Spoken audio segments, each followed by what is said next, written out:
shit itself again. That would be lovely. Da, da, da, da, da, da, da, da, da, da, da, da. I'll get that stuck in my head forever. That's all right. It can be Ace's theme song. Yeah, pretty much. Go. That seems to be fine. Export. Audio Did seems it to be do good. it? Did it work? Did what work? Did your soul work? Are you dying? Are you alive? Alright, cool. Okay. Oceans Ablaze is now fixed on the official Purgatory Corner calendar. Nice. Great. Alright. Hello and welcome, dear Because- patrons, to the Tables of Oh, you're Tartarus. live. I told you I was live. Thank you for the warning. Nope, it's fine. I said Nope, just do your thing or I say it for you. Alright. Hello and welcome, dear patrons, to the talking. Tables of Tartarus, a chapter of Purgatory Corner. Today, our storyteller is once again Benny, or AutisDM on TikTok. And today we're going to be continuing the tale of Oceans Ablaze. Come on in, take a seat, let your imagination run free, and Benny, the show is yours. Thank you so much for having me on and for the introduction. So our party in our Gestalt campaign, meaning everybody's 2 classes rather than 1, managed to get themselves picked up after, possibly for the first time in most of these characters' lives, doing the right thing. They found out that the cargo that they were carrying was a person who did not want to be on the boat, and they let her go. And then the people who they were supposed to deliver this person to did not appreciate it and landed the party in prison, which they're now currently in the process of trying to break out of. So we're going to do a round of introductions before we get into it. But as you all know, I like to change it up with the introductions a little bit. And this time what I'm doing is would like the name of the character, the race, the classes, because you all have 2. And then I'd like for you to answer 2 questions about your character. What is it they want that caused them to start adventuring, and why can't they get it? So we'll go ahead and start with our trusty goblin, alchemist, and artificer, Locke. So yeah, I am Locke, the goblin artificer, artillerist, alchemist, mad bomber. In all honesty, what actually kind of set me on the path for adventuring was kind of failing to pick someone's pocket, Ace in particular. But I guess one big thing about adventuring that I think Locke's trying to get out of it is trying to prove that it wasn't a mistake putting him on the ship. Mm. All right, so what he wants is to prove himself to the rest of the crew, and up to this point, why hasn't he been able to? Has he just been there for too short of a period of time, or have too many things gone wrong? I don't think he'll ever feel that way. Hmm. Like, it won't matter how many times he's told that. He's going to keep doing as much as he can to be as useful as possible. All right.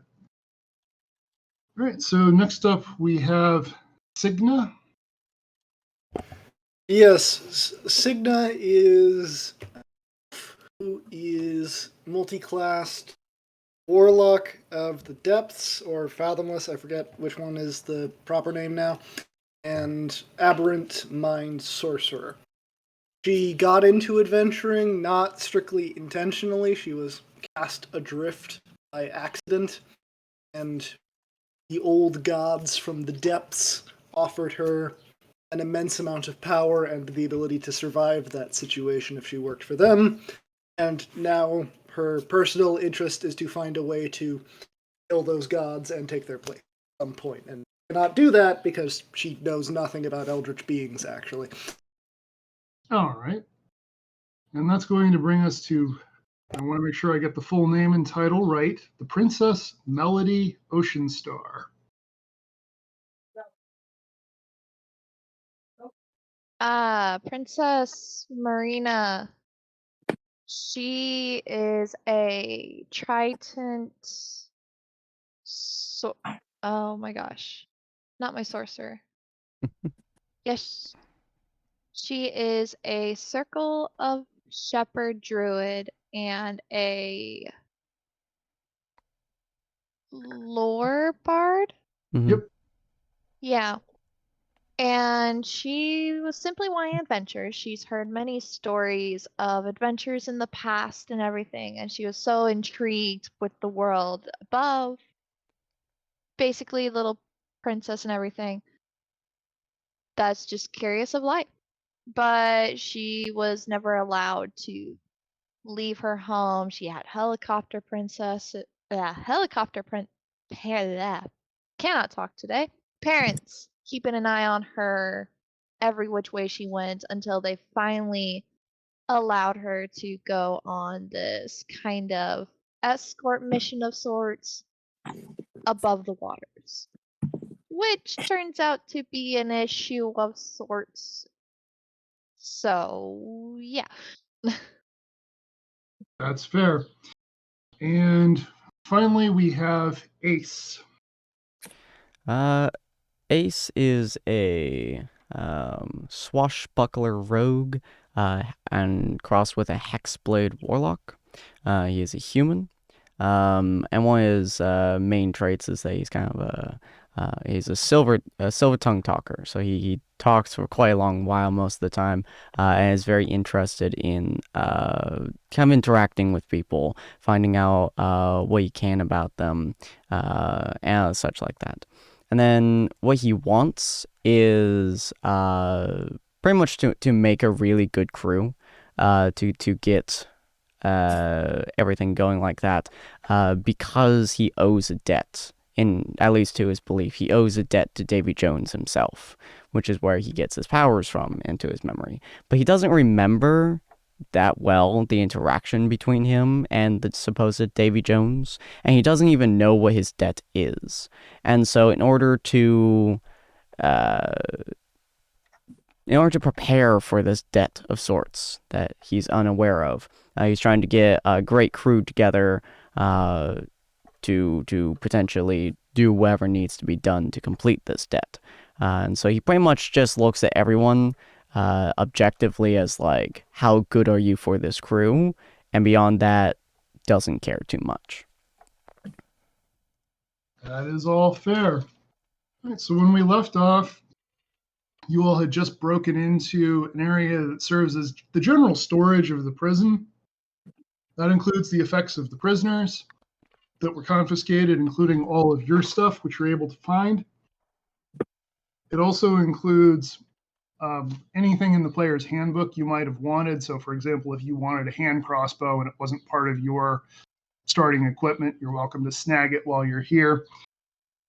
You do find a few other odds and ends. Now, most of what's here is just junk. It's clearly been rifled through. It looks like the guards stole a lot of anything that would have been of value.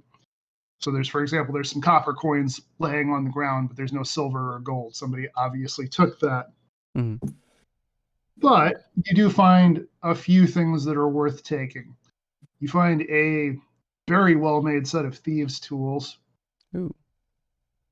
You find a flask with a skull and crossbones on it, and you strongly suspect that it has at least some kind of magical property. And you find a set of goggles that are well made and, again, appear to be magical. The exact effects aren't entirely clear. And finally, you find a sword and scabbard, extremely well crafted. You would just about certain that it's magical, with a lot of artwork of dragons inlaid into the hilt and the scabbard. Ooh. Hmm. Ace Now, you would can definitely take a go minute for to try to sort out what this stuff is now, or you can just pocket it and try to deal with it later. Ace would probably I'm tell the gonna- group that he's going for the sword. I'm sorry, you both started to talk at once. Locke, what were you saying? So because I've got a bag of holding, I would have been stuffing them into the bag because we can come back to them later. But when Ace mentions a sword, I just kind of reach in and toss it to him. Nice. Over the course of our digging around and stuff, would you call that a short rest? No. Okay. You're in a prison that's in the middle of having a riot, so there's alarms going off. You can hear a lot of noise going on around you. It's a situation where even if you could find somewhere to be out of the way and out of trouble for whatever amount of time a short rest is, it wouldn't really be restful per se. Gotcha. All right, so Ace, you're taking that sword. What are you doing with the sword when you take it? He would probably put onto his side, kind of where his short sword currently lies, and just kind of keeping it right there for now. He'll probably sort out later, but if he needs to, he'll use it rather than his short sword. Okay. All right, and as I say, there's a lot of other odds and ends and personal effects here. There's like jewelry that's not worth anything, jewelry made from seashells and things like that. There's some crude but very imaginative goblin adult material, and but mostly just junk. So people got some weird fucking taste, I tell you that much. Yeah, so if it's possible for me to have found like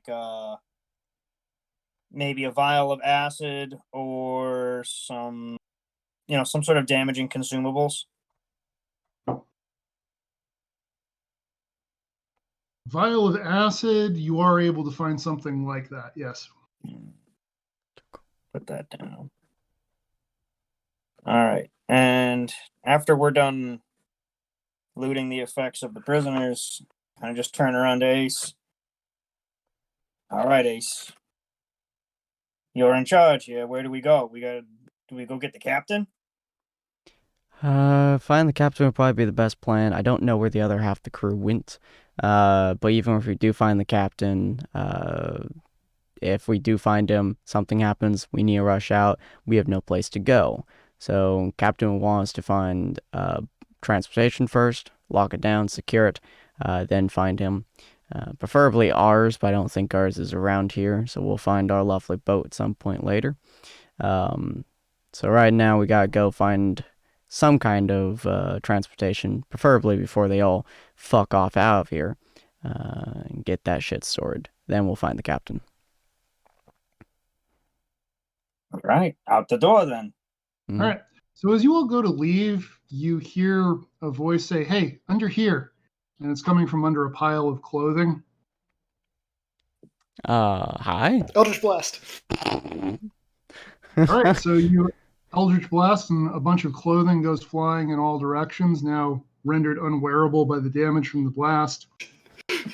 Beneath all of that is a dagger and scabbard, and it has a haphazard look in terms of the way it's laying there. But the dagger actually has a face on it that looks a little bit like a sprite or some sort of fey creature. And it just says, "Hey, come on, get me out of here."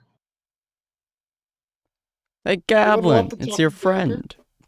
What? Yeah. I'm going to take the dagger, sheath it, and then throw it into the bag of holding. What are you doing? Hey, it's dark in here. And then the voice fades away as it disappears into the bag. Fucking deal. Marina's gonna pipe up. It's like, what was that? We'll find out later. We got to go. This place is coming down around us. Oh, take it out for a second. Let's see what it says. All right. Throw it to Ace. All right. So the dagger just says, "Yeah, hey, thanks for getting me out of here. Yeah, you can. I'm magical. I'm really good in a fight. I'll help you out." Cool. Does anyone use a dagger? Warlock, elven girl?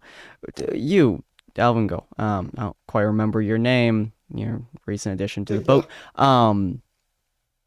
Actually, not really. How long have you been on this? That doesn't matter. Do you use daggers? Yeah, I could use daggers. That's a magical artifact, so sure, why not? Well, here you go. I assumed that your gods of the depths will protect you. Okay. Anyways, what was your name again? Signa. How does Signa. it Right. talk? That's right. What? How does the dagger talk? I'm quite Uh, curious. I've never seen an item like that before. I assume the face. Yeah, you actually see the face moving as it's talking. It's very strange. That's spooky. All right. Well, talking dagger thing. You seem like a great addition to us. And Signa. Best of luck with the dagger. And he's just don't start walking. All right. Yeah. So there's no real way to go except back the way you came. And you reach a point where you're at a four-way intersection. To your left is the kitchen you came out of, where you can still hear the sounds of the continuing riot. To your right and straight ahead are hallways. One of them ostensibly will lead to some kind of exit, but you don't really know where anything goes because you're not familiar with the layout of the prison beyond your holding cells. Mm-hmm. So the question is whether you want to go right or straight forward. Ace don't look at the rest of the group and go, we got right or straight forwards. Left is to the kitchen. Feel kind of bad for the guy who lost his eyelashes, but I assume he's dead at this point, so don't worry, feel too bad. Which one do you guys think we That's should the do? pocket knife. Well, I think we keep going forward. all right. Forward is. And he's done. Start walking forwards. All right. So you continue forward for a while, and you come to a spot where there are a number of prisoners who are just kind of milling about in a hallway. There are some dead guards in the area, and one of the prisoners is a dwarf who's going to say, "Hey, you got a way to get this door open?" And beyond them is another large, heavy banded door. Not exactly clear what it goes to, but it's definitely locked, and you can see that they've used their shivs and whatever they had on them to try to open it and haven't succeeded. Oh, potentially. Do you know where a particularly large orc captain of a pirate ship is? I don't. I'm sorry, I don't. All right, well, spread the word that we're searching for him. If someone gets back to you, let us know. And he's gonna start walking up to the door and kind of checking it, seeing how battered and beaten it is. All right, so the door, for all of the prisoners' efforts, the door hasn't taken a whole lot of damage. They don't really have anything that would dismantle something of this solidity. Hmm. Well, I could give it a princess, you shot. can. Ah. What was it? I Was was it going to suggest we magic it. We could magic it. Yeah, try the magic. Yeah. What magic do you guys have left on it? If we weaken enough, I can rip it off its hinges, but I mean, I could always try to pick the lock. you could, yeah. Or I could actually. How big is the door? This is a hallway that's big enough for two people to easily walk abreast, and the door is filling up that space. Okay. Does it have an ordinary lock, or is it like barred, or? It has an ordinary lock on it. Okay. Ace don't like look at the goblin and go, "The door is all yours with your new pristine thieves kit." All right, here we go. Here we go. I start pulling the tools out and working at the lock. I guess I'm gonna roll a tool check or dexterity here. Mm-hmm. Yep.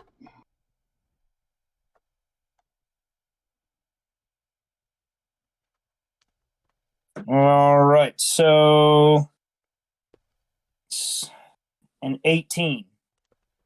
18. All right, so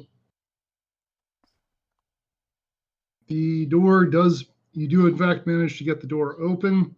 And on an 18, I'm going to say you even recognize the trap that was put here specifically for people doing what it is you're trying to do, and you manage to avoid setting it off. Amateur shit. Amateur shit. And this, my friend, is what you're good at. Good job. Hey, always give the goblin a stick, right? Yeah. Quite Stick, impressive. knife. Thank you very much. I'm gonna actually open it myself, see what's inside this room that they so badly wanted in on.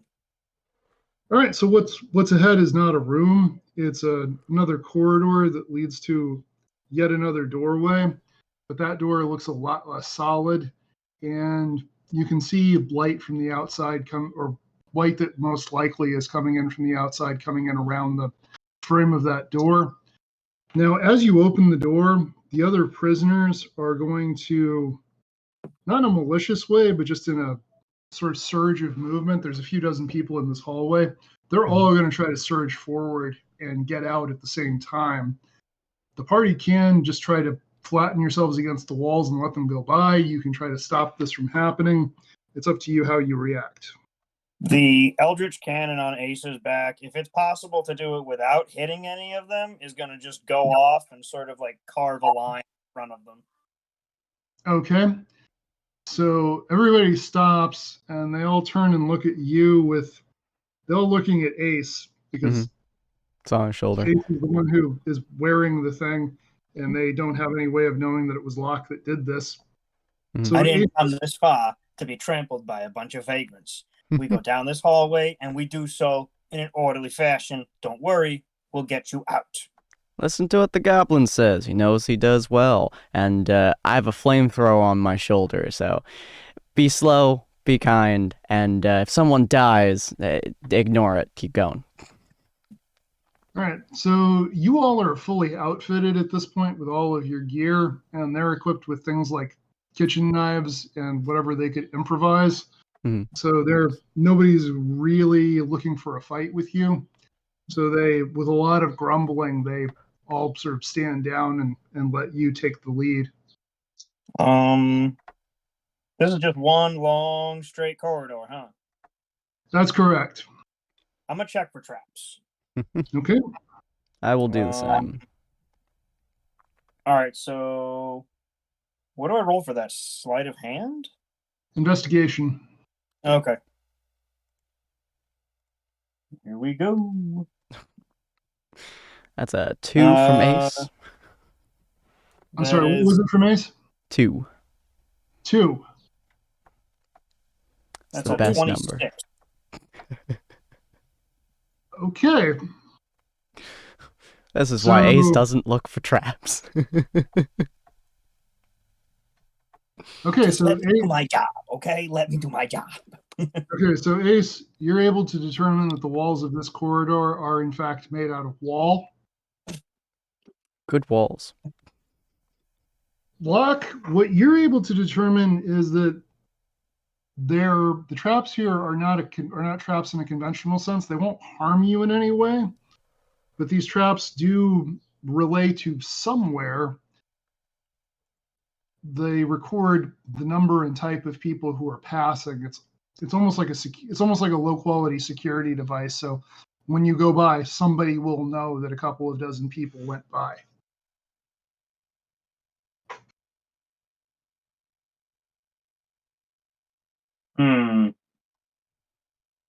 I don't really have anything for that. Okay. Are we All right, they're trying gonna to know that we came. hide? They're gonna know we came through here. Mm. Unless anybody's got anything to, I don't know, get rid of this stuff. But these aren't normal traps. I can't just whip something down the hallway and set them all off. Ready? They should be fine. Are they There's metal traps? Yeah, some of the components on them are metal. Could I by chance heat up the metal to damage the traps?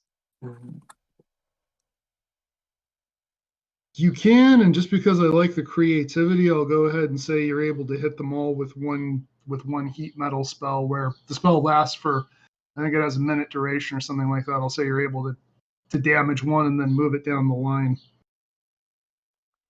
Smart. So, yeah, Marina's like, well, I could try something. And she'll just take lead and just slowly like point at each trap as she goes or whatever, something like that. Or just puff her hands, like, try to be cool in front of the group. It's like, I believe this is how you do it, at least from what I read from the stories. He'll nod as he sees them pretty much glow white hot, Just and he'll pop, go, pop, pop, pop, pop. "Impressive. I knew we kept you along for some reason, Princess." And he's gonna continue walking. All right. So as all this happens, what you're going to come to appreciate is that a significant amount of magical energy went into maintaining these things, and what you just did released all of it simultaneously. Oh boy. So I think Locke is the one who's going to have the most awareness of what's about to happen. And shit. What do you want to do? Do you want to try to grab somebody and have them shield you with their forehead? Do you want to tell everybody to get down? You've only got just a fraction of a second to react. So what are you doing? Gosh, everybody down! And just yeah. All right, everybody, please make a dexterity save. Will do. Yay! Boosh.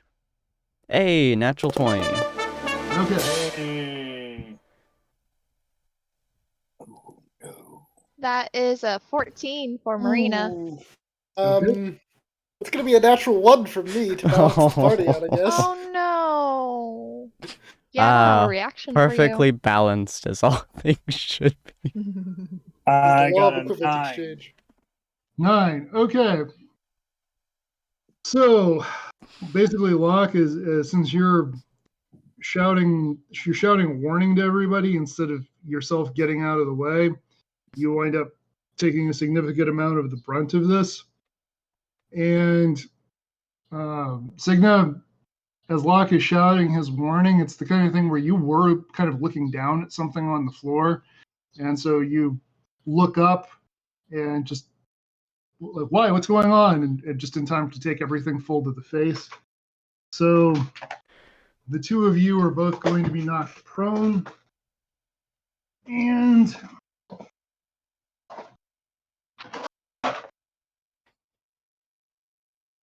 Locke and Signa, you're both going to take 5 bludgeoning damage from just flying debris.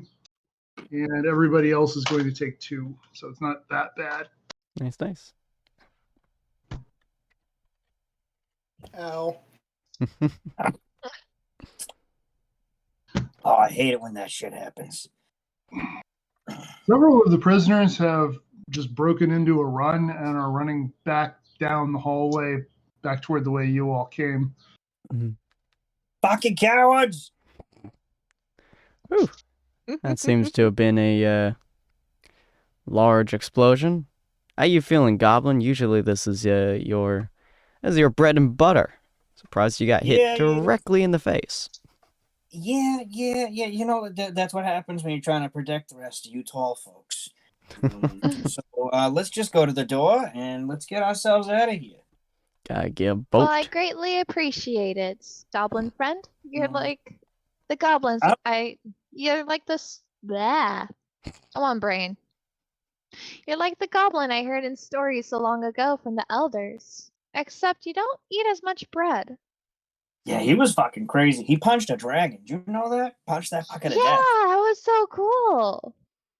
It's one of the many stories that brought me up to the surface area.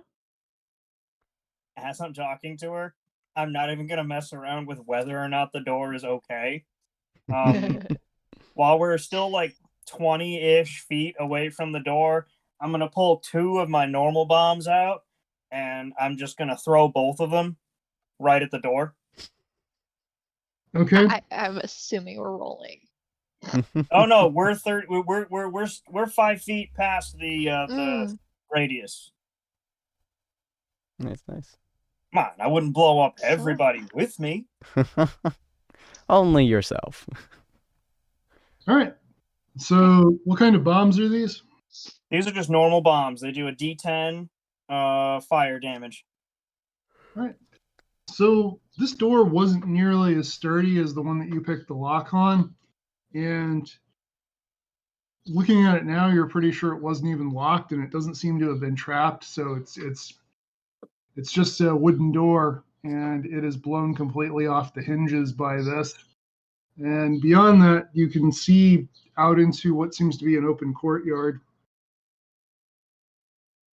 Oh, good job. You killed a door. And once Listen, again, I wasn't once gonna again, fuck around. once Say again, again? seeing what appears to be open air, Mhm. the dozen or so remaining prisoners who are with you are going to attempt to rush forward to get outside. So once again, the question of, do you let that happen, or are you making any effort to stop them? This time I'm gonna motion to the others to flatten up against the wall. Just in case. Just in case. Let's let them be the bait. As one of the prisoners runs past, Signa is going to yet again pluck out one of their eyebrows Oh and no! invisibility Just I feel like slapping that'd be them in the pretty difficult. face. Shoot! Thank you. You would still have the eyebrows from the last person you did this to, so there's not really any need. Oh yeah, it doesn't say it consumes them. Okay, yeah. Yeah, In that, you that just need case, to keep it. yeah, in that case, I could just go invisible again then with my other second level spell slot. Oh, I good mean, I lord. guess that could be your character's thing to just pluck people's eyebrow for the eyelashes out for the fun of it. That's some funny shit. Um, anyway, so yes, so you guys post up against the wall while everybody makes a break for it outside, and just a very few seconds go by before you start hearing screams from outside. Yeah, I had a Good feeling. plan. Good plan, Locke. That was if they're screaming, something bad happened. Let's go find out what. Yeah. I'm the smallest, so let me go try and hide in the shadow and sort of get an eyeball of what's going on out there. All right, so go ahead and we'll start with a stealth check. Alrighty. You got this, bud. Natural 20. Okay. So yeah, Locke says he's going to go check it out, and all of a sudden, none of you are quite sure where he went, even though he was just here. Was he more invisible than I? Marina looks around. It's like, oh, I have to write that down somewhere and tell the elders about this. He's very It's good at much his different job. than the bread goblin. Definitely seems like it. I'm quite I'm sure the intrigued. bread goblin disappeared at some point or another. Probably. Mostly with bread, from what I understand from the stories. Locke, when you manage to get near the edge of the door, or you get to the door, I should say, what you see when you look outside is that several of the prisoners are up and fighting. What they're fighting is something that looks a lot like an orc, but somehow much nastier. And what they're fighting has a great club and is just swatting people down.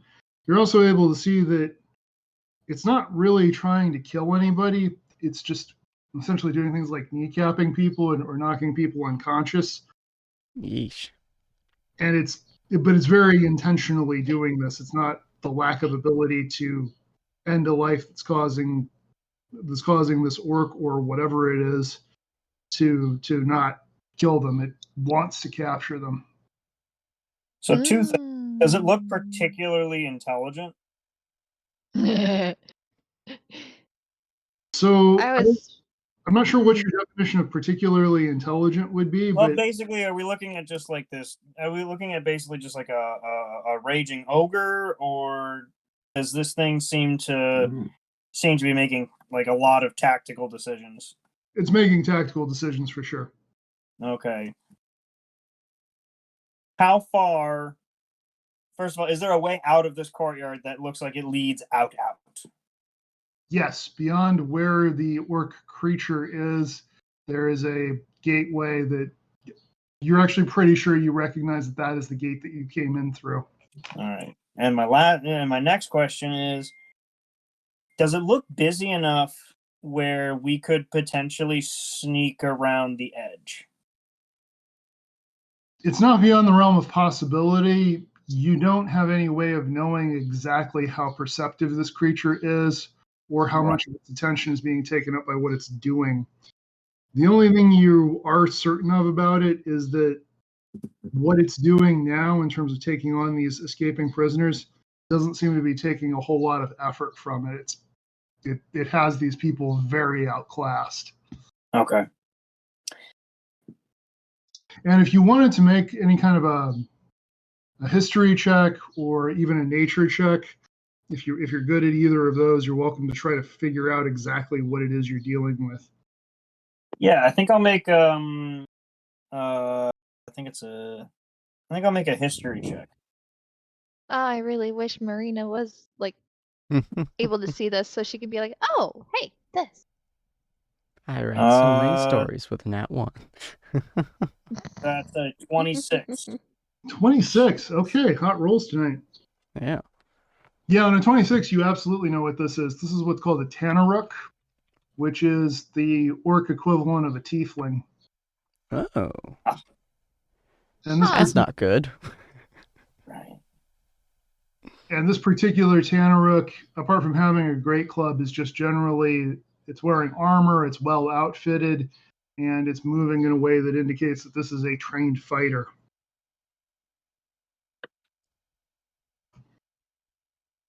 All right. So I'm gonna head back to the group, and I'm gonna let them know what I found. Hmm. All right. Something big out there. I don't know if any of you guys have ever heard of this. It's a Tanaruk. Big, ugly, bigger than the captain. Lots of armor, and it's smart. It's making a lot of good decisions out there. Hmm. And it is just hammering away at everything out there. It's got armor on. I'm not sure if we could sneak around it. We can try to distract it for a few minutes and maybe make a break for it, but I don't know if that's going to be enough. We may have to end up fighting this thing. Hmm. So, I guess. I feel like we should try to sneak around it first, and if all else fails, we fight it. I like your thinking.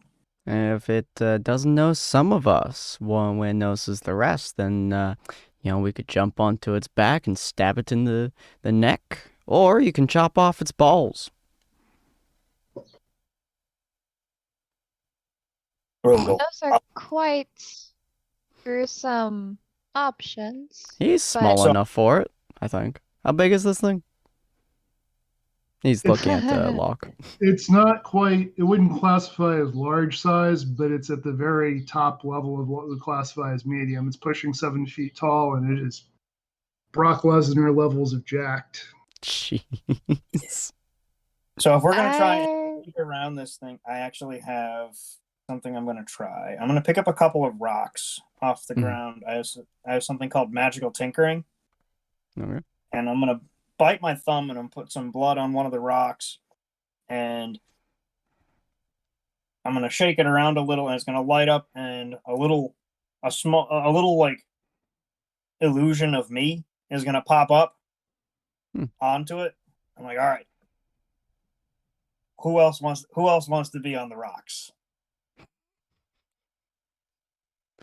I don't mind it. It seems quite interesting. What are you doing? And Marina just pops over and like peeks. Signa, how about you? Or why not? Sure. All right, so I'm gonna take the rocks. They're gonna be all lit. That's all 3 of those. And I am going to go up to the door with everybody behind me, and I'm gonna chuck the rocks off to one side, and we're gonna see if it like takes the bait and starts going towards those rocks, so that we can sort of make a break for it. And the rocks To look like people? help, I want to cast fog. Ooh. All right, could you tell me exactly what fog does? Fog cloud, you create a 20-foot radius sphere of fog, and that's about it. It lasts for the duration or until a wind of great speed, 10 miles per hour at least, disperses it. Simple fog. Okay, so as the fog begins to spread, everyone out there, including the creature, looks around in a little bit of confusion, and everybody sort of raises their guard a little bit more. Mm. The creature is momentarily distracted by the fog, but then kind of just goes back to doing what it's doing, and it's less distracted than the prisoners who were attempting to escape are. So it actually goes worse for the other prisoners because of this event. Well. And with the illusion effect, the creature looks at the illusion for a moment, squints at it, and then immediately looks around again as if it's looking for something. And who's ever closest to the door, I'm going to need you to make a stealth check. That's going to be me because I had to throw a thing.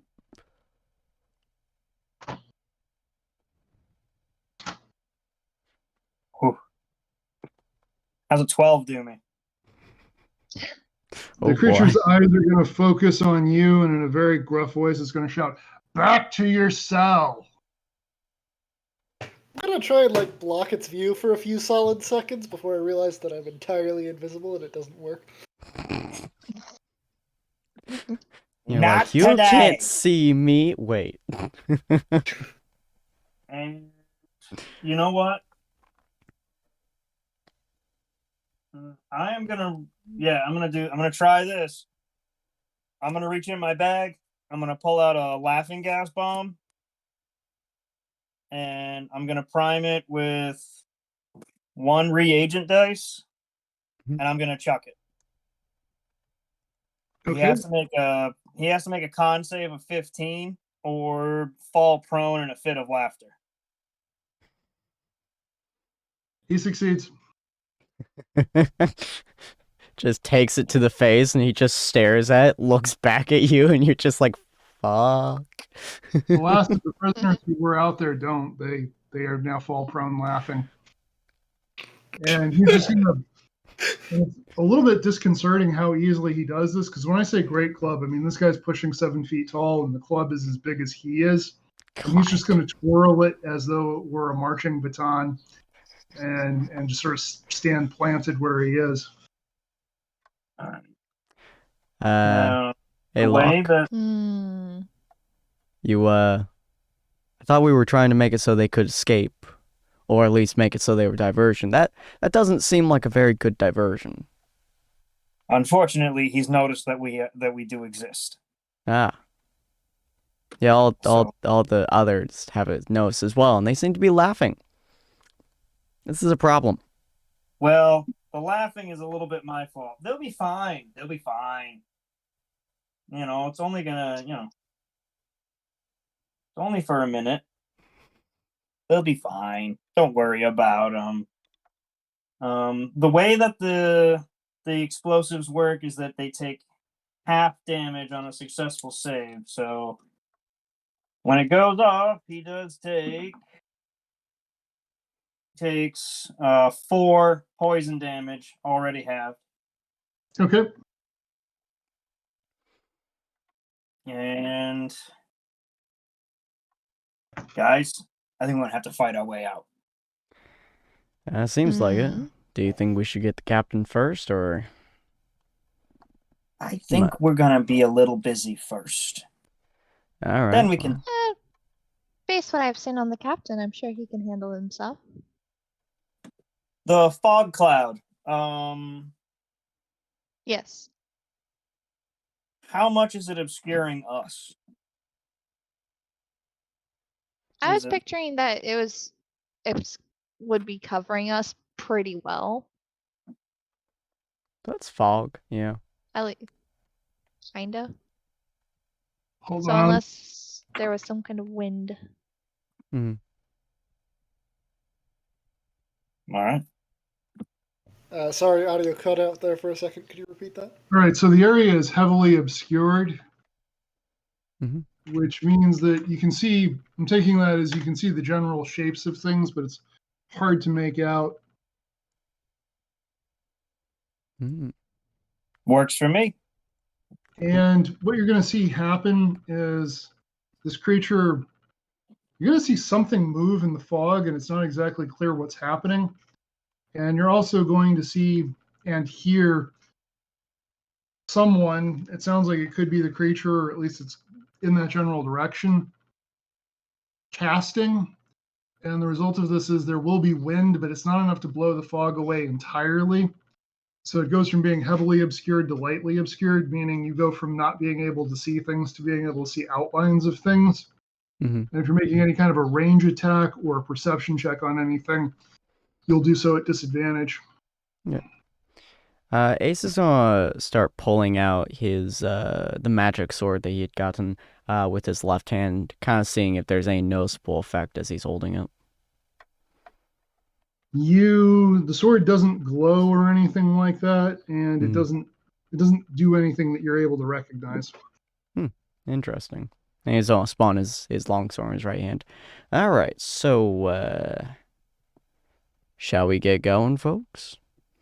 I don't I know think what we you can do, shall. Princess, in battle, but best of luck to you. I'll figure out something. Cool. So at this point, you might be able to get past without engaging in combat, and you might not. Mhm. This courtyard is, so I'm not great with articulating dimensions, but it's a substantial courtyard. It could hold dozens of people, which means Mhm. in theory there is room for you to move around, especially with the lingering fog. There is some room for you to move around, but I Mhm. am going to have you all roll initiative just so we have a sense of what order people are doing things in. Mhm. No problem.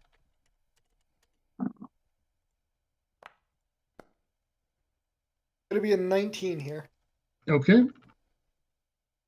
13 for Marina. That'd be a 23 for Ace. That was a 14 you rolled, honey. Yeah, he has a Jeez. very high modifier Jeez. because his 17 for me. swashbuckler rogue gives him his charisma modifier on top of his dex modifier for initiative, so he gets a +9. All right. So, Ace, fittingly, since you're the first mate of the ship you all were on, you're leading the way. What are you doing? All right. He's gonna try kind of sneaking around using the lightly obscured area to his advantage. As he's gonna try kind of moving around, keeping himself ready in case it seems to notice him. So stealth check. Yes. Okay. Is that with advantage? No. Okay. That's a 21. 21. All right. So, as far as you can tell, your passage is going unnoticed. All right. And Cool. am I correct in guessing you would probably move around the edge of the courtyard rather than trying to go straight through? Pretty much. Yeah.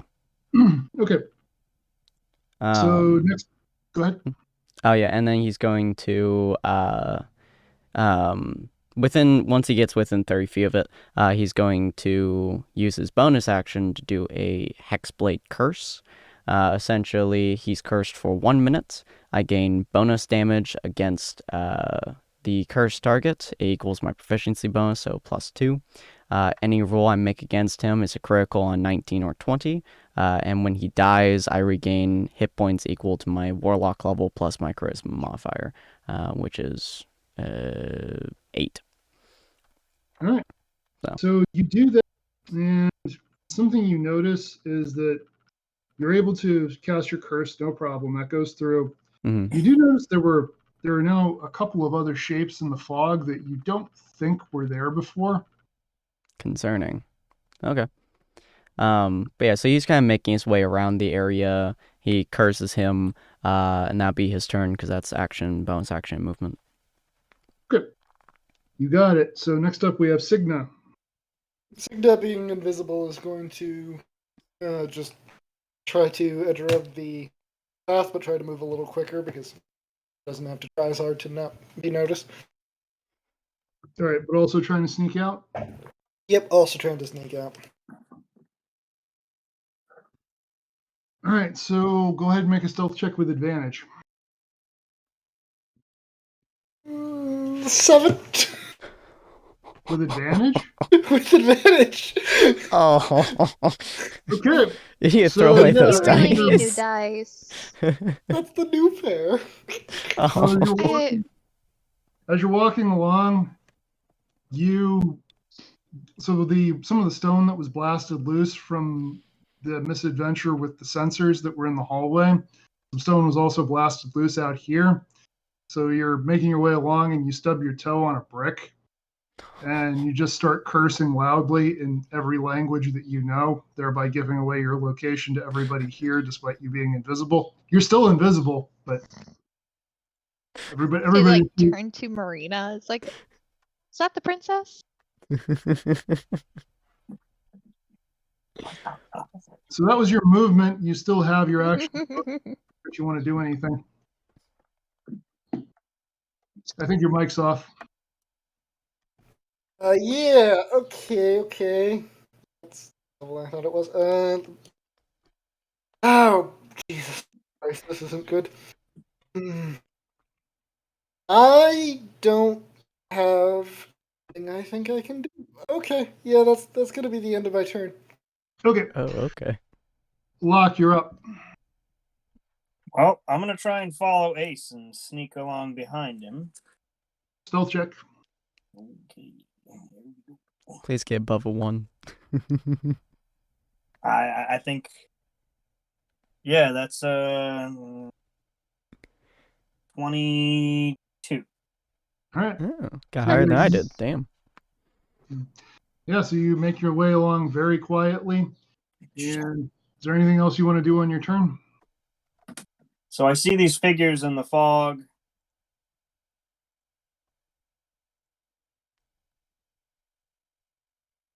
Mm-hmm. I am going to. Okay, so what I'm going to do is I'm going to pull one of my bombs.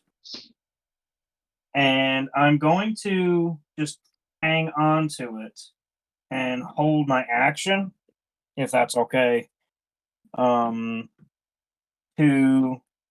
throw it at them if I see them step through the fog towards us.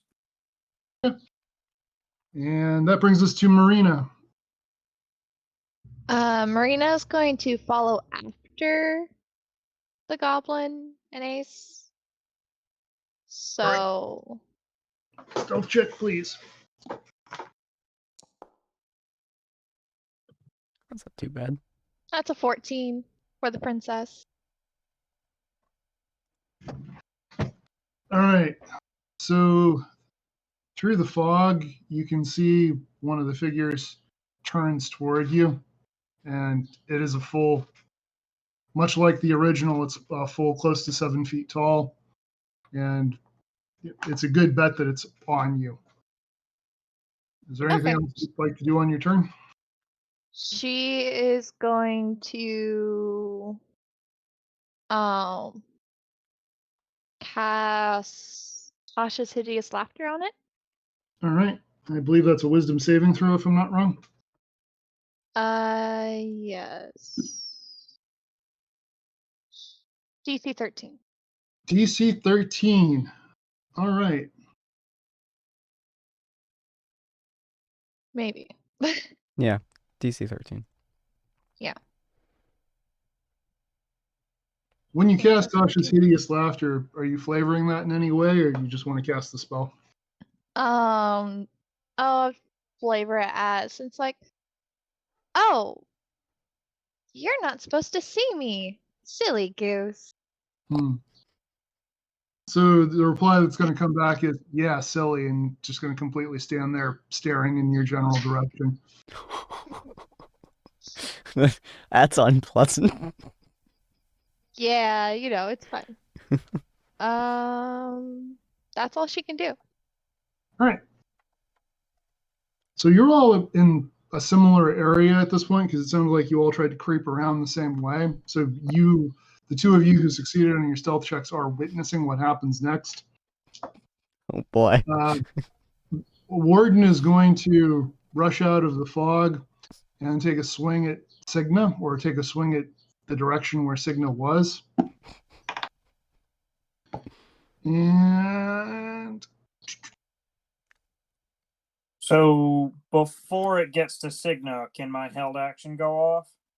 yes, it can. Okay. So so soon as I see it, I'm going to throw another reagent into it, my last one of the day. And I'm going to throw a shrapnel bomb at it. It has to make a DC 15 dex save. It succeeds. It's going to take half damage. Okay. Takes 3 piercing. That's Okay. already.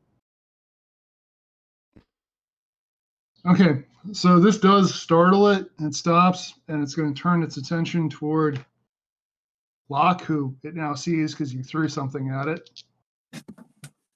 And it's now changing its target to you. Oh boy.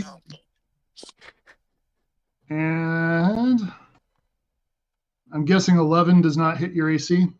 Nope. All right. It's going to attempt another swing. And I'm guessing 21 does, in fact, hit your AC. Ooh. You know, I have this magical armor. No, it definitely hit. Okay. So that's going to be 9 points of bludgeoning damage. Ah, shit! That was a bad idea. And another shape is going to emerge from the fog, which strangely is also going to be the warden. This creature is identical. They're both identical to the one you saw before. Swinging at Marina. Cloning himself. And I'm sure your AC is going to be higher than 23, or am I wrong? Yeah, that hits. Okay. So that's going to be 5 points of, again, bludgeoning damage. And Yeah, that hurts. Going to make its second attack, and that one's actually going to miss pretty badly.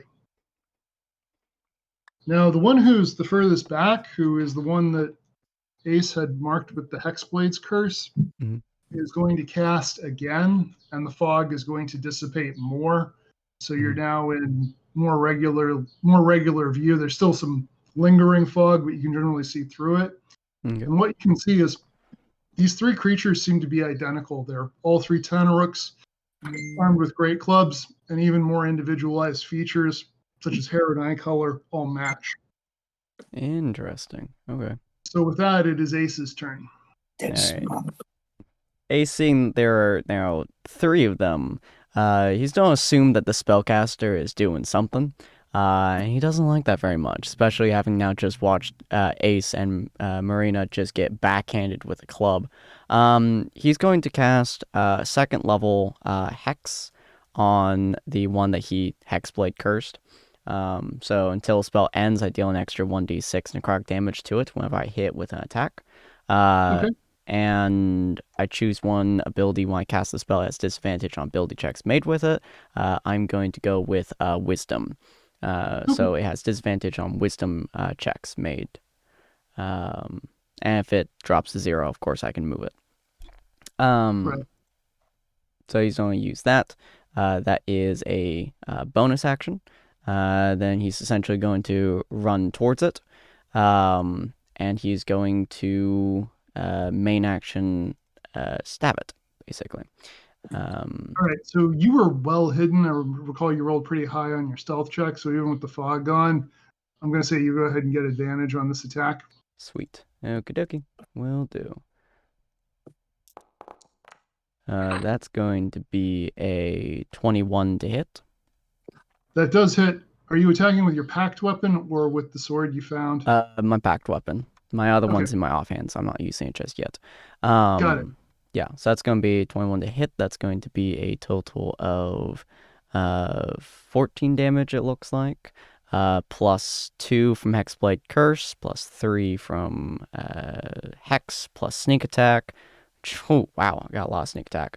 12, so that's going to be 26 plus 5, 31 damage. All Gosh, right. that Sneak Attack was a This high is roll. why I love rogues.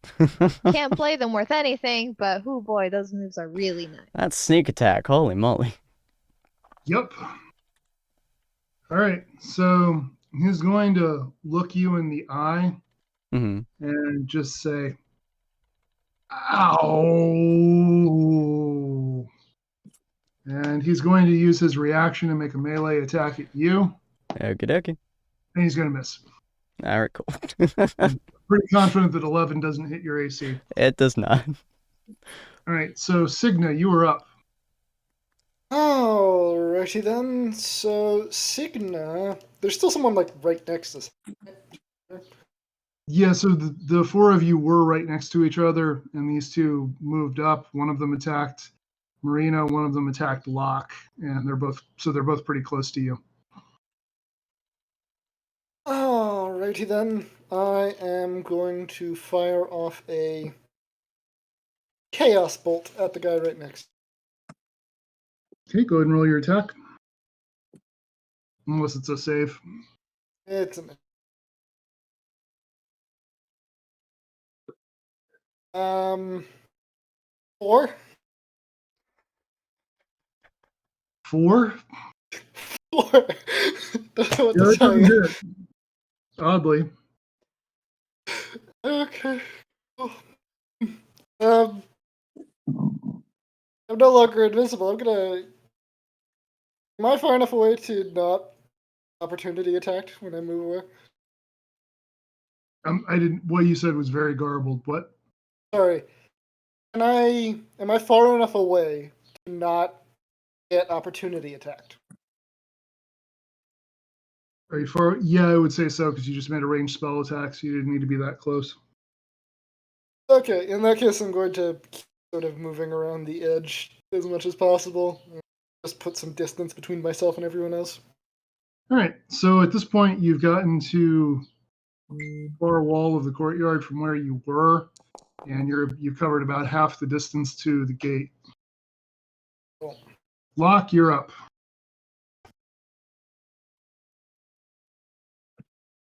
All right, so I see Ace. So I can't just fucking leave him. All right. I'm in deep shit. Humpty Dumpty fell down the wall.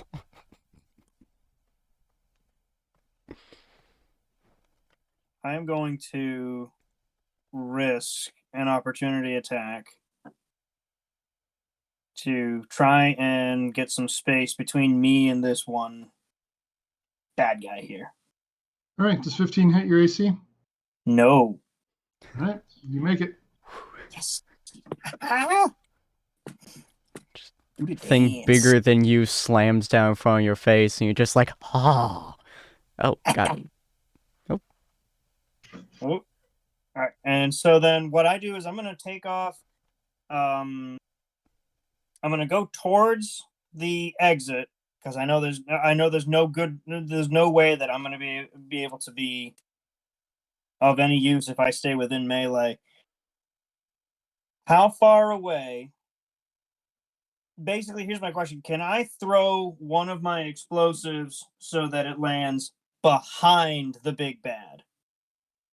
So that it gets him without hitting Ace? Yes, you can do that. You can throw something behind the guy that Ace is engaged with. And I'm going to do that. Okay. I'm going to do that. I'm going to... You know what? Even if he takes half damage. No. I'm going to throw another shrapnel bomb. Okay. He's going to make a DC 15 dex save. He succeeds. I have a feeling. Shaman do Dex. It was a 3 on the dice, so I don't know what half of that's going to be, like a 1. Yep. 1 piercing, and then for my bonus action, because I saved that, the Eldritch Cannon's going to go off. He's going to make another DC 15 Dex save. The idea that just he gets hit in the back of the thigh by like a small piece of iron.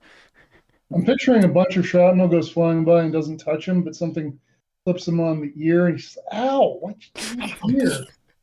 It's like a bee sting. What was the DC? 15. 15. All right, so he failed that one.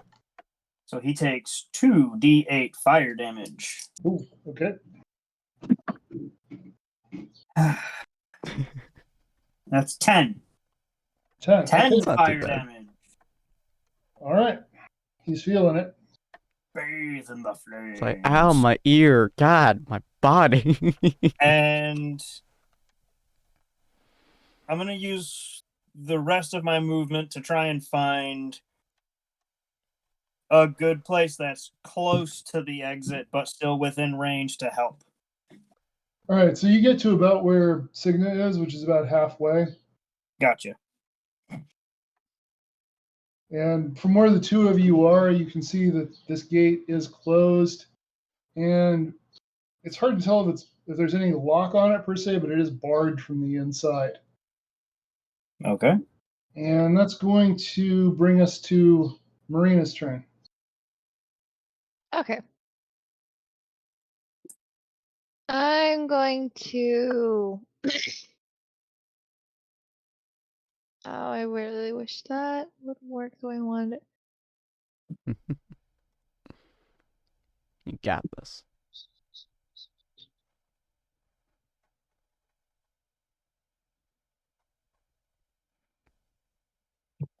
I'm gonna try to do.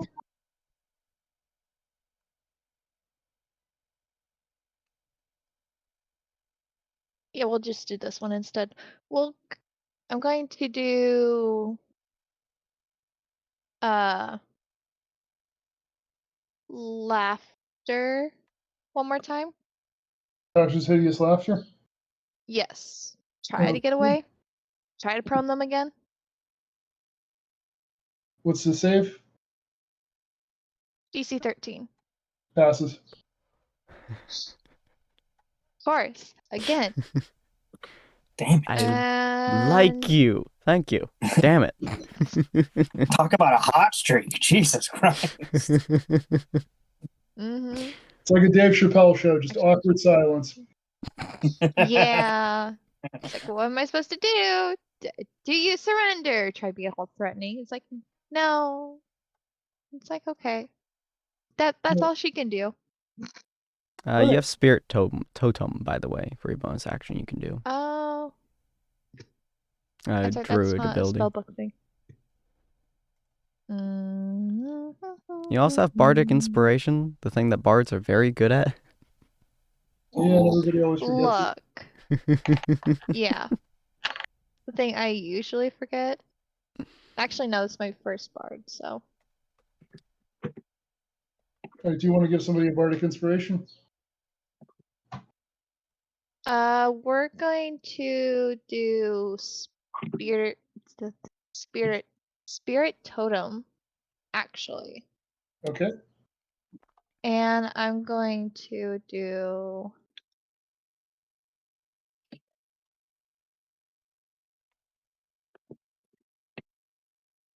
we're going to do the spirit totem bear spirits. It grants me and my allies 5 points of temporary health. Oh, 5 plus my druid level, so 8. Okay. It's a 30-foot radius around a point she chooses. Okay. Yeah. So, Locke, the one that you had disengaged from is going to run up to you. And leave me alone. It misses you twice. Yes.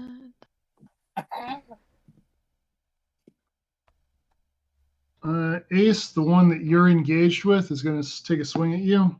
Okay. And it badly misses you twice as well. They are not God rolling damn. well.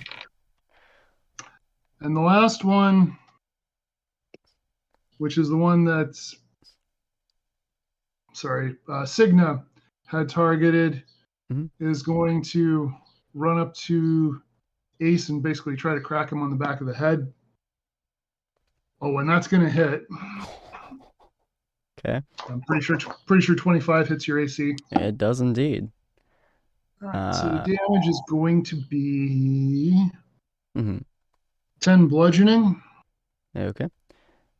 And I'm for its also second attack- going to, as a reaction, I'm going to use Hellish Rebuke, which is my second and last fucking spell slot. Yay.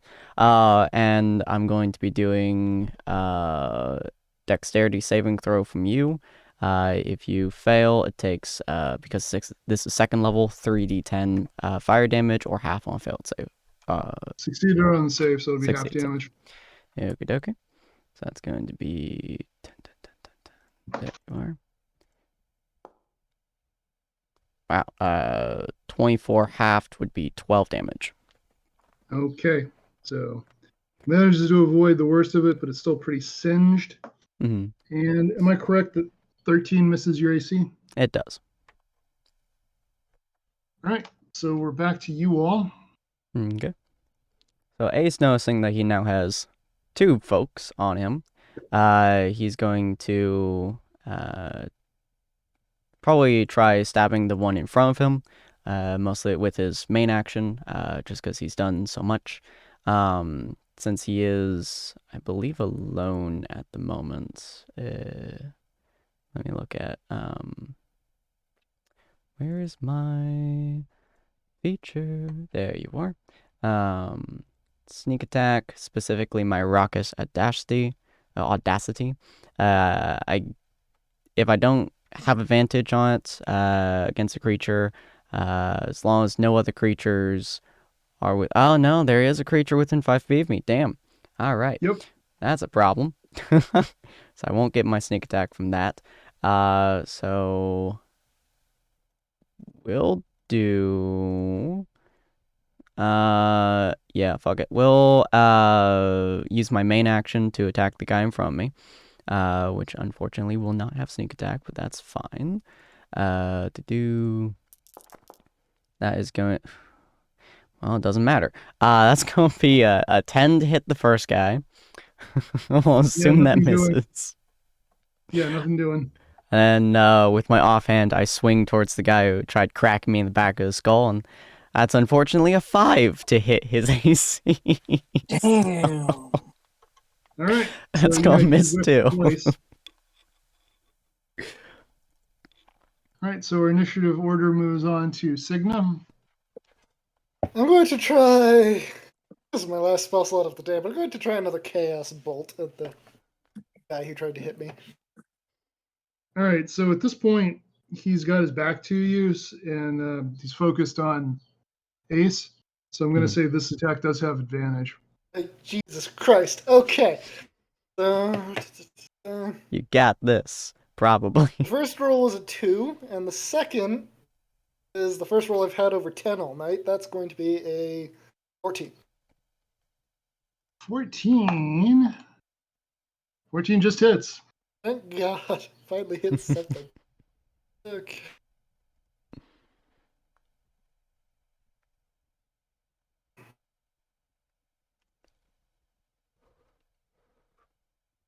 What's damage? I'm calculating it now. Gonna come in for a total of 12. I'm gonna make it acid damage. Okay, 12 acid damage. Loving your acid. All right, so this guy screams in pain as the back of his head gets splashed with acid. And that's gonna. Is there anything else Sigma's doing?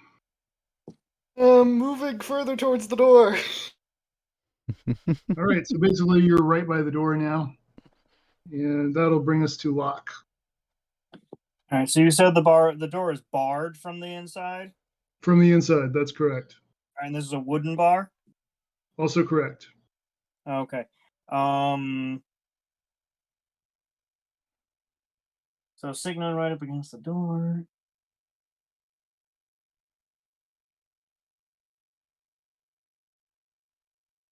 Okay.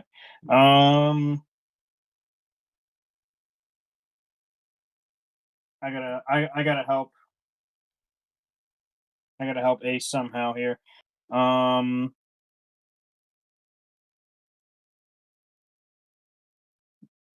gonna call over to Signa.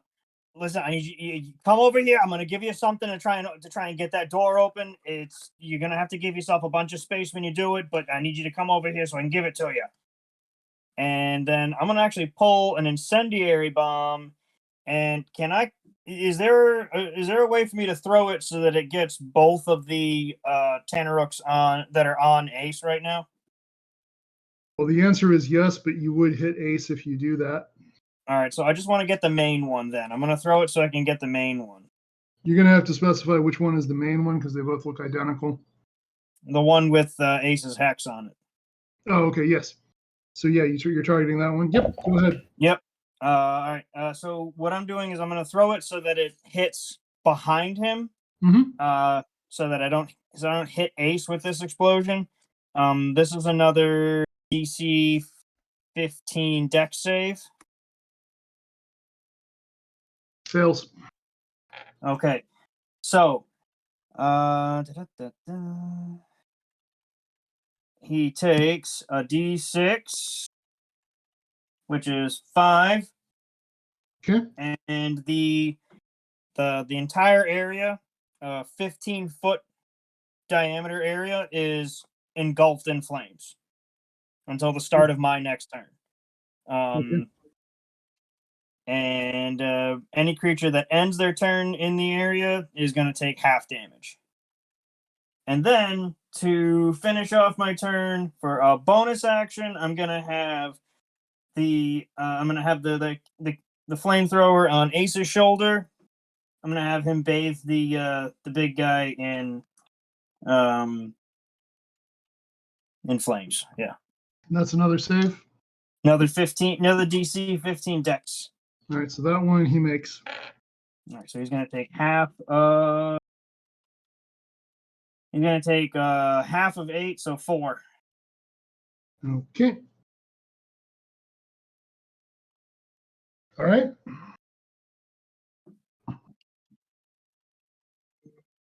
Anything else for your turn?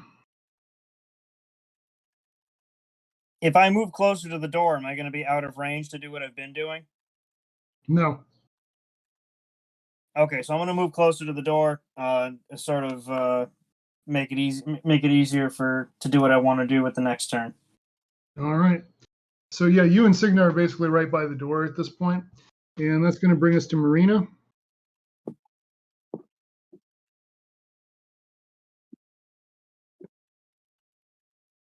How close is Marina to Ace? About 20 feet. Okay.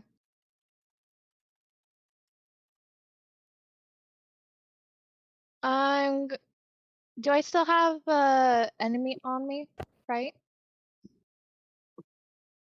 Or no? No. Okay. So Marina is going to try to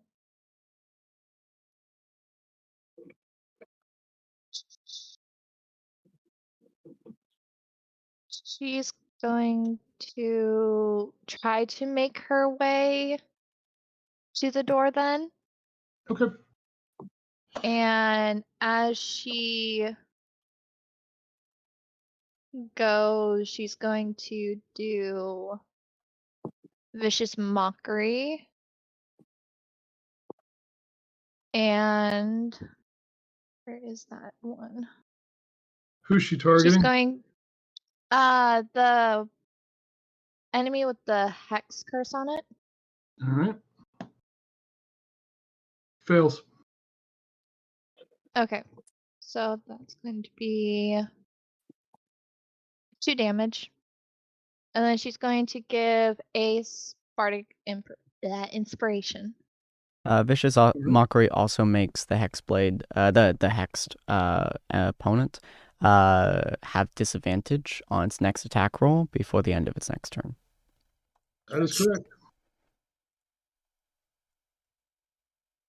Okay. Is there anything else Marina's doing? I'm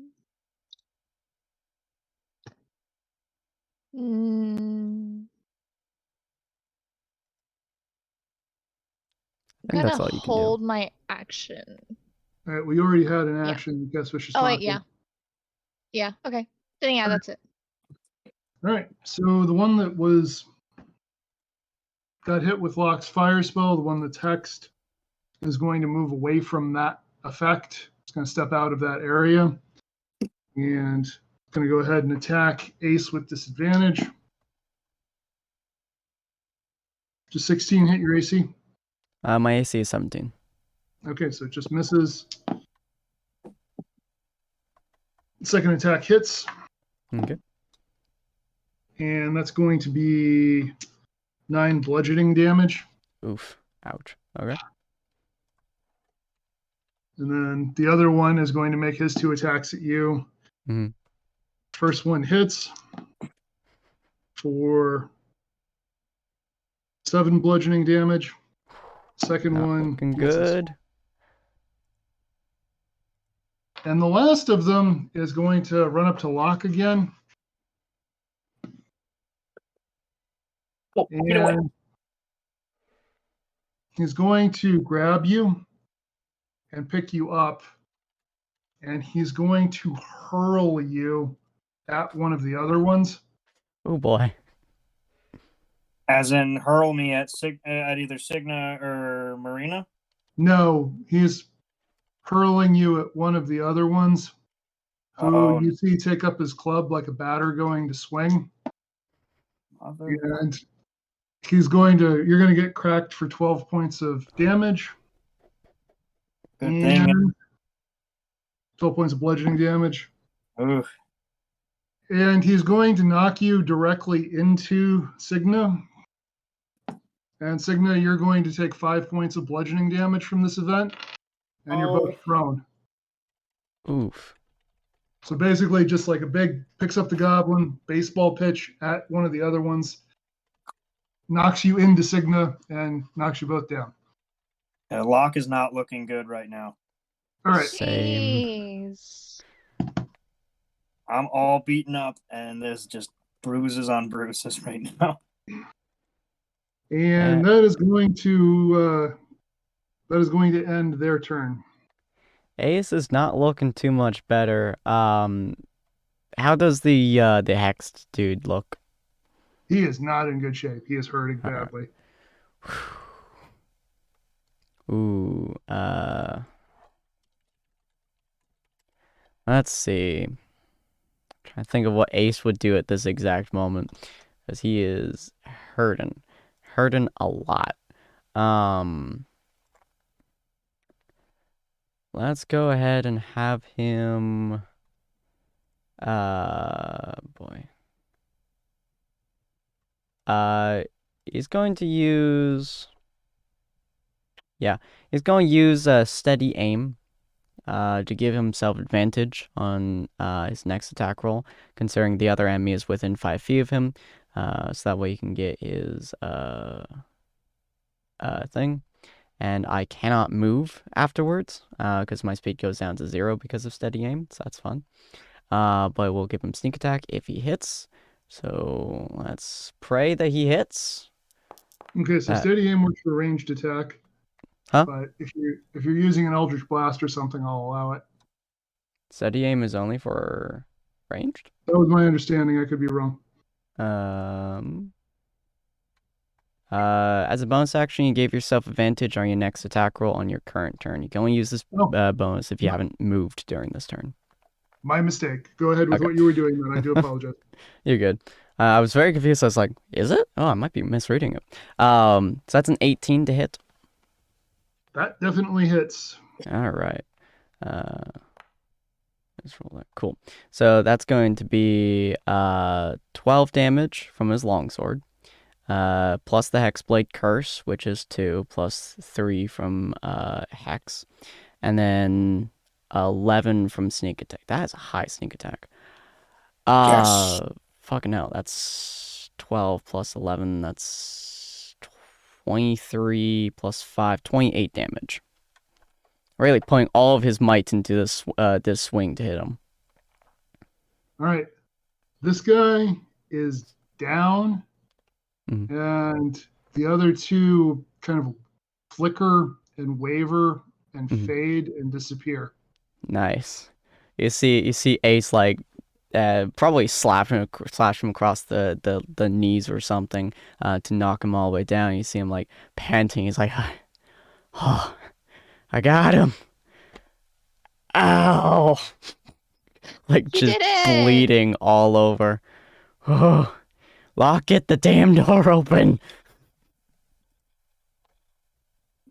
Oh, I got this. Okay, everybody step back. Marina's running over to Ace immediately. All right, so Gotta get that healing.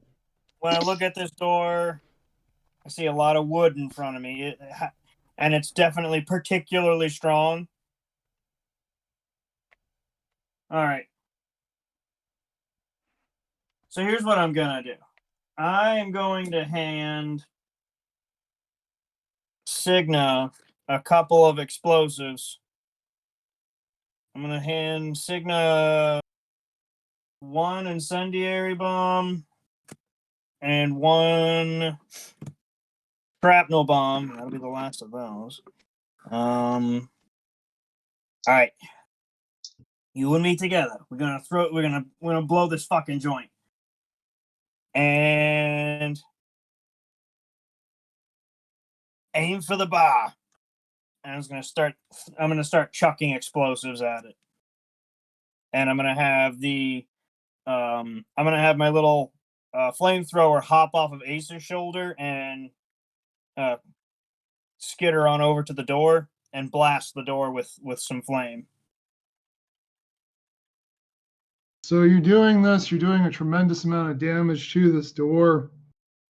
The prisoners who had been in the courtyard before, the ones who were still conscious, have been just kind of staying down while all of this was happening because they were losing the fight to just one of this guy before you all showed up. And whether there were three of them, they just kind of cowered, covered their heads. Now that the fight's over, one of them, who's actually the dwarf who you spoke to at first in the hallway, is going to see all this damage happening to the door. And it's definitely damaging the door, but the door is not quite gone yet. And when you've done all of this, he's going to walk over to the door, look at you, reach up, lift the bar off the door, set it aside, and then just push the door open.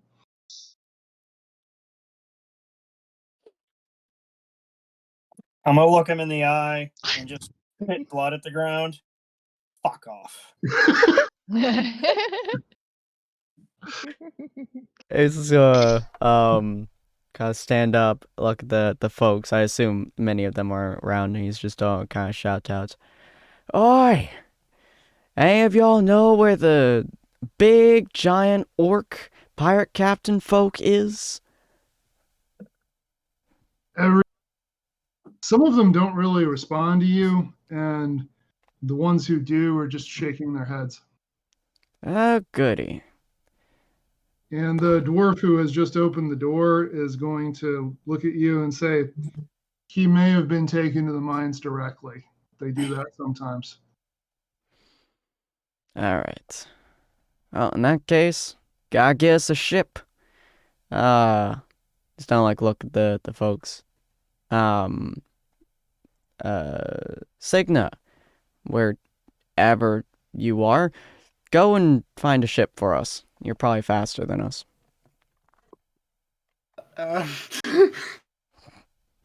The sea loves you. Embrace that. It's just like looking at thin air as he's talking. I'm gonna reach in my bag and I'm gonna hand him a laughing gas bomb, just in case you need something to help you. I'll snort this later. Thank you. Okay, Signa's going to go start looking for a ship to steal. Nice. All right. So what's out in front of you? What's beyond this gate is there's a road that leads into the town below, and you can see there's a general state of chaos happening with the escaping prisoners because this isn't the only exit from the prison. So you can see there's at other points along the road there are brawls and things, and in addition to the ones who were here when you got here, more prisoners have come out this way since you all have been clashing. So it's a situation where there's a lone orc in a constable's uniform standing in the road, and he's just going to do the thing of like, halt, go back inside. And a couple of dozen prisoners are just going to run past the guy and trample him as they go. So you can see the bay from here, and one of the prisoners is going to say to, I think he's going to say it to Locke, because Locke is the one who, not Locke, Ace, because Ace is the one who's the most clearly in charge. Mm-hmm. He's going to say, I know where they impound ships if you want to get yours back. That would be very useful. Because I need to get out of here.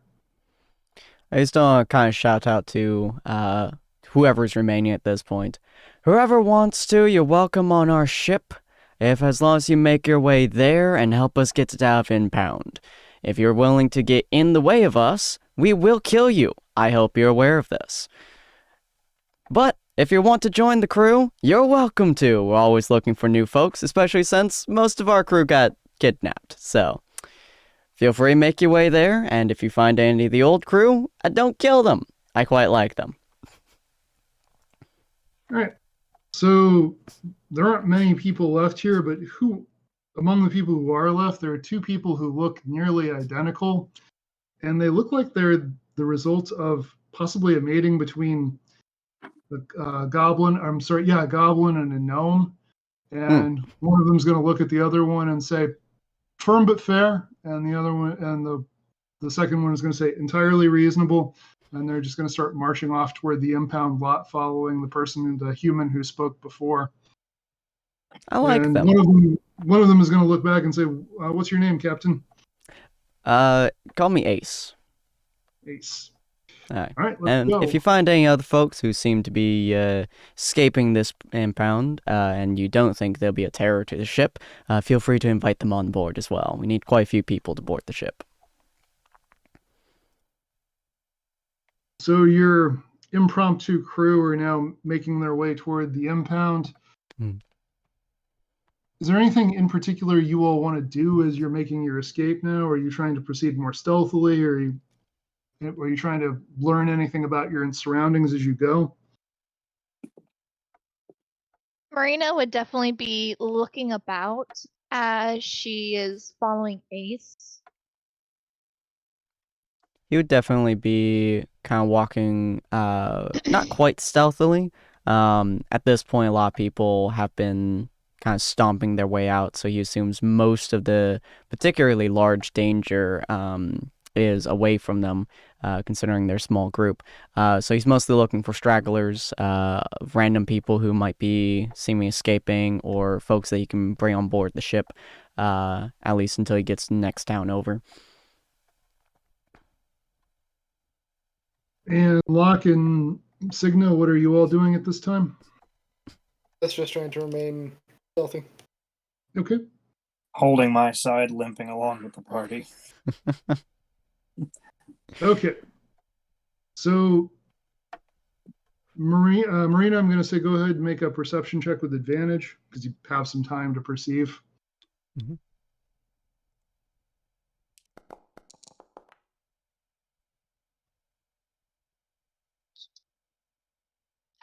That will be an 18. All right. So what you perceive is that the prison break seems to have set off a general riot in town. However, things have started to calm down already, and you get the sense that the authorities are, like you can see in the distance, people are being rounded up, and the authorities are getting things back under control. And as far as what Ace was talking about, You do find a few more people who are part of the escape but have run out of place to escape to, who seem to be wandering aimlessly, who are happy to accompany you. So at this point, you have a crew of about 8 people in addition to the party, which is more than enough to man the Morning Star. Okay. He's also going to ask whoever he comes across if they know where the mines are specifically.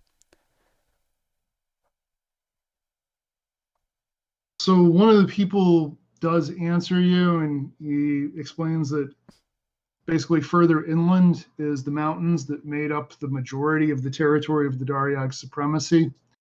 And yeah, basically caravans leave almost daily with prisoners for the mines. It's people who were either criminals from the nation of Sargasia or people who were captured by the nation of Sargasia. Theoretically, nobody gets sent to the mines if they're not guilty of something.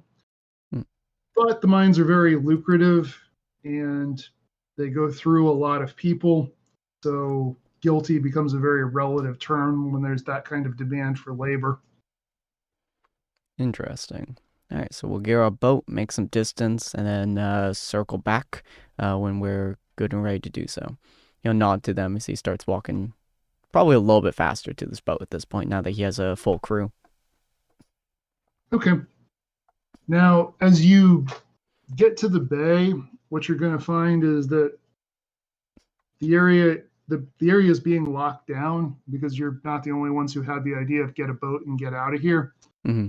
So to get your boat at this moment would be a pretty hard fight. You'd have to fight your way through more guards. Do you want to go ahead and do that, or do you want to try to find somewhere to bed down and rest for the night? I think we're too injured to keep going, so he'll bring up to probably all the folks he's gathered so far. And he'll be like, "Let's go find somewhere to rest.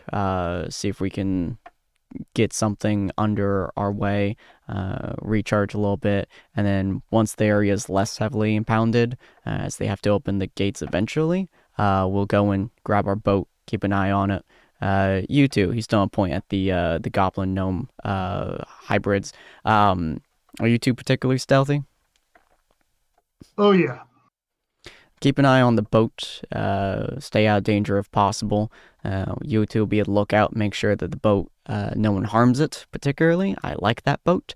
It's our pride and joy, and very faithful. And make sure to let us know if they open the impound. That way we can get real quick and easy. So they're going to look at each other and look at you, and in unison they're going to say, "What do you want us to do if they start to break up the boat?" That's a good question. Come find Locke. He'll burn the shit out of them. Or he'll make them laugh. Be like a haunting story of something. Anyone who touches the boat starts laughing uncontrollably. That would be a very fun tale to spread. Okay. They both salute you, and they both say, "Will do, Captain Ace." And they're going to recommend to you an inn that is unlikely to ask too many questions of a random group of people showing up, and they know the proprietors. Mm-hmm. And they'll just say frickin' frack sent you, and they'll take good care of you. Will do. And he'll look at the rest of his folks and be like, try to get whatever clothing you can. Tatters are better than inmate clothing. Try to put yourself off as weary travelers who've trying to get here from a distant area. We'll have that be our routine. And Locke, bandage that up. You mean the broken ribs? Yeah. Inside my body. I'm supposed to bandage that up. Yeah, fuck you, okay? Listen here, Captain. All right, let's just find a place, get some rest. I think you can sleep it off, I'm sure. So Locke, one of the other prisoners is going to walk up to you, and you're going to notice while his clothing is very battered and soiled, it's recognizably clerical vestments of Lathander, a god of light. And he's going to just say, please just settle down. I can heal you. I just need you to relax a moment. Can you do that for me? I just plunk right down. Yeah, I can do that. Okay. So he's going to say, all right, I just need you to relax. I'll tell you when I'm done with the procedure I need to do. This isn't going to hurt a bit. All right. And after a moment, he's going to say, okay, all done. And then when you sort of breathe your sigh of relief, he's going to set your ribs and cast Cure Wounds. And it's going to be pretty much the worst thing you've ever felt in your life. But you'll regain 14 points of health. Thank you so much. Glad to Right. have a healer on board. All right, so you make your way to the inn, and you don't have a lot of cash on you, but the innkeep is going to kind of look over your group and say, is it fair to say that if I do this for you, you will owe me a favor at some point in the future? I think that'd be Yes, of fair course. enough. Okay. And after you say that, she is going to bow her head and remove her cap in a flourish. And you're going to realize that she has pointed ears and purple and orange hair. And then she'll put the cap back on and show you to rooms that are anything but luxurious, but are entirely adequate. There are clean straw mats on the floor. You're Mhm. able to get bandage up, and there isn't a place to take a bath, but there are like basins of water where you can get washed up. Mhm. And I know that this has been a little bit of a shorter session, but this does seem like a pretty good place to leave it for tonight. I quite like it. So the next time we meet, you'll have had the benefits of a long rest, and you'll all be level 4. And keep in mind, you're level 4 of both of each of your classes. Ooh, exciting. All right. Well, hopefully you guys enjoyed this episode. As always, the fights are really interesting, and honestly, I got really close to getting knocked out today, so I was very, very intrigued by that. I really enjoy those moments of true tension, so which Benny does fantastically. If you guys want to see more of this content, go check out Tables of Tartarus. We have another series on there, which is kind of like almost a prequel or a spiritual prequel of this campaign called Adventures into the End Times. It's a fun campaign. I was playing a orc. Locke was playing... I cannot remember what Locke... Oh, he was playing a gnoll. That's right. No. And the others were playing others. If you guys want to see which ones we were playing, as we do the introduction with this episode, we do the introduction for that episode, and you guys can see all those fun folks. And if you guys want to check out Benny himself, as I said at the beginning of this video, it's AutistDM on TikTok. And feel free to hit that follow button if you have not already, and go check out the rest of our content inside of the chat here. And we'll see all of you fine folks when we see you. Have a good night, ladies and gentlemen, and I think we'll be going live again in about 2 hours or so. So I'll see you then. Bye. Bye. Bye. Bye.